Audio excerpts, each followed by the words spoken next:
జుట్టు రాలిపోవడం మీకున్న ఏకైక సమస్య ఇప్పుడు కేవలం మీకు మాకు కాదండి.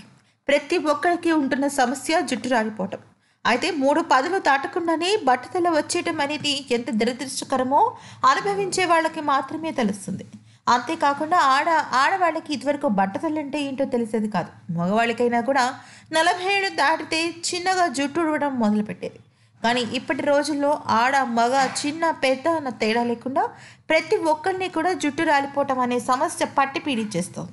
అయితే దీనికి ప్రధానమైన కారణం ఏంటి అంటే లోపల హార్మోన్ల తేడా వల్ల, లేకపోతే కొన్ని విటమిన్లు బి కాంప్లెక్స్ పోషక విలువలు లోపించడం వల్ల, ఇలా రకరకాల కారణాల వల్ల ఉంటుంది.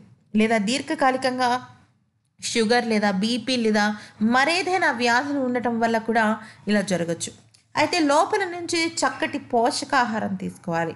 అంటే పోషకాహారం తీసుకోమని చెప్పడం చాలా సులువు, కానీ ఏం తీసుకోవాలి అంటే చక్కగా మనకు కావాల్సిన చిరుధాన్యాలు తీసుకోవచ్చు. ఇప్పుడు మన కాదరవల్లి గారు చెప్తున్నట్టుగానే అరికలు, కొర్రలు, సామలు, అండ్రు కొర్రలు, ఊదులు, ఇలాగా రాగులు, చిన్నపిల్లలైతే రాగులు కూడా తీసుకోవచ్చు. ఇవన్నీ కూడా తీసుకుని చక్కగా తింటూ ఉండటం వల్ల జుట్టు లోపల నుంచి బాగా పౌష్టికాహారం వస్తుంది. దీంతో పాటుగా చక్కని కూరగాయలు, లేకపోతే ఆకులు, గ్రీన్ లీఫీ వెజిటబుల్స్ అంటారు, అలాంటివి ఆకుకూరలు లాంటివి తీసుకుంటూ చక్కగా 50 నిమిషాల పాటు వ్యాయామం చేసి మీ జుట్టుని కాపాడుకోవచ్చు. అయితే ఇవన్నీ కాకుండా మనం బయట నుంచి కూడా పోషణ ఇవ్వచ్చండి. అంటే సాధారణంగా మనకి ఎక్కడైనా దెబ్బ తగిలింది అనుకోండి, బయట మందు రాస్తాం. మందు రాసినప్పుడు తగ్గుతుంది, అలాగే లోపల ట్యాబ్లెట్ వేసుకున్నా తగ్గుతుంది. జుట్టు రాలడం అనేది కూడా ఒక ప్రక్రియలో ఉన్నప్పుడు మనం చక్కటి స్వచ్ఛమైన కొబ్బరి నూనె తలకి మర్దన చేసుకోవడం వల్ల జుట్టు పెరిగే అవకాశాలు దాదాపుగా 70% ఉంటాయి. అయితే ఈ కేవలం కొబ్బరి నూనె వల్ల మాకు జుట్టు పెరగడం లేదండి, మాకు తీవ్రమైన హెయిర్ లాస్ వస్తుంది అనుకున్నప్పుడు ఇక్కడ మనకి ఈ చిట్కా ఉపయోగపడుతుంది. ఏమీ లేదండి, కొద్దిగా కొబ్బరి నూనె ఒక కప్పులో తీసుకుని గోరువెచ్చగా చేయండి. గోరువెచ్చగా చేసిన తర్వాత దానిలో 4 చుక్కల రోజ్మేరీ ఆయిల్ని వేయండి. మనం ఈ వీడియోని ఇంతకు మునిపే ఒకసారి ఈ చిట్కాని చెప్పుకున్నామండి. ఇప్పుడు మరొక్కసారి చెప్తున్నాను. చాలామంది మన జీవనధార వీక్షకులు ఏమంటున్నారంటే ఈ టిప్ని మళ్ళీ చెప్పమని కోరుతున్నారు. అందుకని ఒక 4 టేబుల్ స్పూన్ల కొబ్బరి నూనెకి 2 నుంచి 4 చుక్కల వరకు రోజ్మేరీ ఆయిల్ వేయాలండి.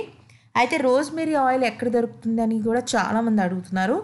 మీకు ఆన్లైన్లో కొనుక్కోవాలి అనుకుంటే మీ కింద డిస్క్రిప్షన్ బాక్స్ అని ఉంటుంది, అంటే ఈ వీడియో కిందనే ఒక బాక్స్ అని ఉంటుంది, అక్కడ నేను ఒక లింక్ పెట్టానండి. ఆ లింక్ ద్వారా మీరు ఈ రోజ్మేరీ ఆయిల్ని కొనుక్కోవచ్చు. ఇది చిన్న బాటిల్ వచ్చేసి మీకు 100 రూపీస్ నుంచి 200 రూపీస్ మధ్యలో ఉంటుంది. అంటే కంపెనీని బట్టి బ్రాండ్ని బట్టి మారుతూ ఉంటుంది. ఇది కప్పు అనుకోండి, అంటే ఉదాహరణకి ఒక 50 మిల్లీలీటర్ల కొబ్బరి నూనె అనుకోండి, దానిలో 6 చుక్కల నుంచి 8 చుక్కల వరకు అరోమా ఆయిల్, దీన్ని అరోమా ఆయిల్స్ అంటారండి, వీటిని వేసి శుభ్రంగా తలకి మసాజ్ చేసుకోవడం వల్ల చాలా మంచి ప్రయోజనాలు ఉంటాయి. అయితే రోజ్మేరీ ఆయిల్ అనేది ఏంటంటే ఇప్పుడు మనం చాలా విస్తృతంగా ఆయుర్వేదం అని వింటూ ఉంటున్నాం కదా, ఇది కూడా ఆయుర్వేదమేనండి. రోజ్మేరీ అనే మొక్క, కొన్ని లక్షల మొక్కల నుంచి వచ్చే నూనెనే రోజ్మేరీ ఆయిల్ అంటారు. అది మనకు అందుకని ఇది కొద్దిగా చిన్న బాటిల్ అయినా 100 రూపాయలు ఎందుకు ఉంటుంది అంటే ఇది ఎక్కువగా మొక్కల్ని యూజ్ చేసి వాడతారు. మీకు గనక ఈ నూనె కావాలంటే కింద డిస్క్రిప్షన్ బాక్స్లో ఉన్న లింక్ని మాత్రం దయచేసి చూసి రోజ్మేరీ ఆయిల్ని కొనుగోలు చేసుకోవచ్చండి.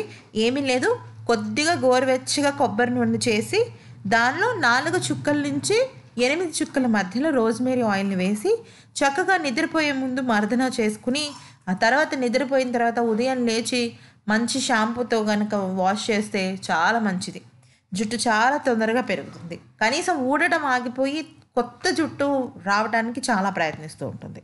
సో విన్నారు కదా ఫ్రెండ్స్, ఇటువంటి ఎన్నో వీడియోస్ కోసం దయచేసి మా ఛానల్ని లైక్ చేయండి, షేర్ చేయండి, సబ్స్క్రైబ్ చేయడం మాత్రం మర్చిపోకండి.